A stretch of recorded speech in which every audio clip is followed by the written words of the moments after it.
one of the big issues has always been related to plastic waste, for example, and so we may be looking at packaging or cups or bottles, etc.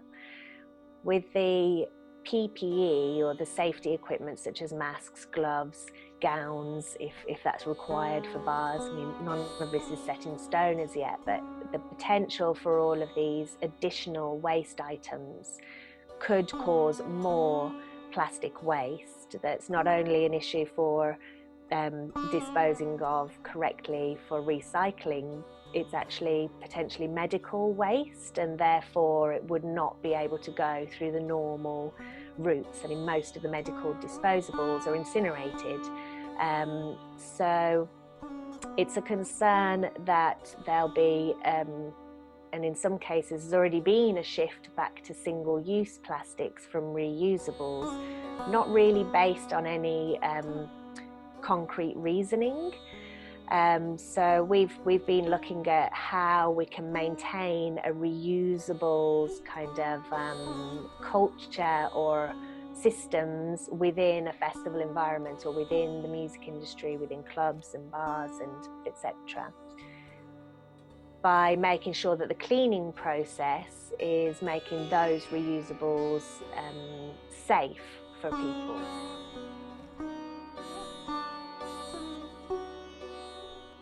It seems that there's a lot more people now travelling either by walking or by cycling, and that could be a positive impact on so many levels, especially if they're redesigning the cities to try and achieve this same purpose. That increase in cycling and health in that respect, an increase in kind of community connection and being able to grow food and feed each other in the community. These kind of networks are so invaluable, and it's something that previously, certainly in London, and I'm sure many big cities around the world, a lot of people don't even know who their neighbours are. So it's really helped to shine a light on the importance and significance and value of community, and perhaps releasing a little bit of that dependence on kind of a global economic machine where you get all of your food from everywhere else in the world.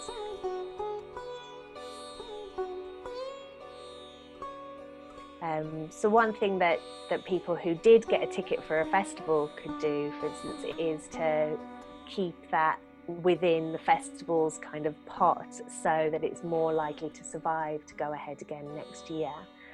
And like I was saying previously, the whole festival ecosystem isn't just like a promoter and artists, you know, it's the whole community throughout that, be that the performers, the caterers, people who are selling goods like on the sides, you know, the decor teams, the power providers, the toilet providers.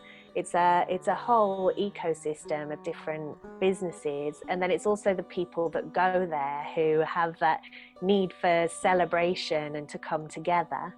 So if we want to be able to keep this and keep these amazing creative gatherings and this chance for a real nourishment for our souls, then we need to be supporting each other however we can. And if that means, for instance, not taking a refund or helping to promote the event or offering what you have to contribute to the event in some way, be that creatively or through the work that you do, then I think that this is really an important ecosystem worth saving, because do we want to end up living in a world where we can go to supermarkets and retail stores and to work, whatever that may be, but there's no more festivals and no more music events?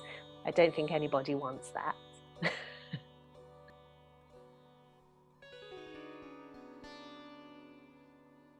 So to be able to grow vegetables or food or fruit at home and then share that with the community feels so empowering. And another thing that people can do is, of course, if possible, get a bike and use the bike to do all of your journeys.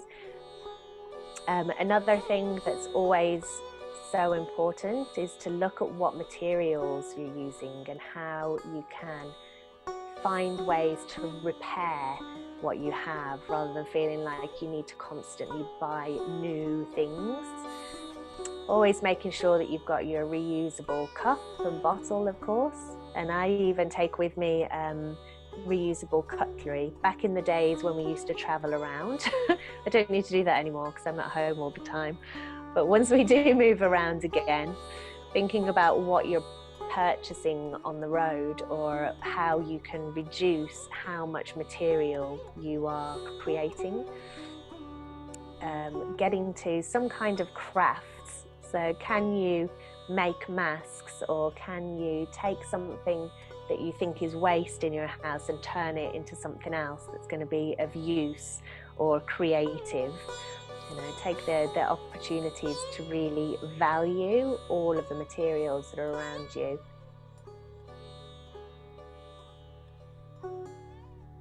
The way that the festival is able to really give, it takes you out of the normal run-of-the-mill day-to-day environment, and it has this amazing ability to just shift you into this great flow and connection with nature and with the people around you.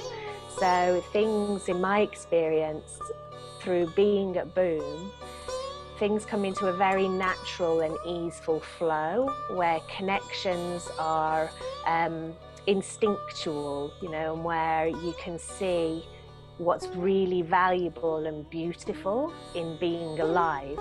And there's not many experiences where I can genuinely say that a place and an environment that's created has such a deep and profound effect.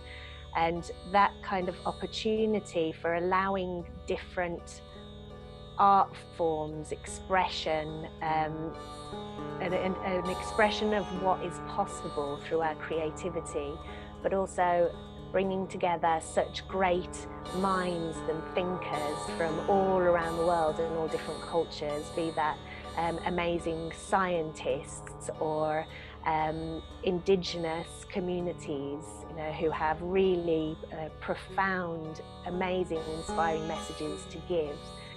All of this in this melting pot of a beautiful place on the planet that's cared for and nurtured for is, I mean, that's, in my opinion, that's how life could be really great if it was like Boom Festival.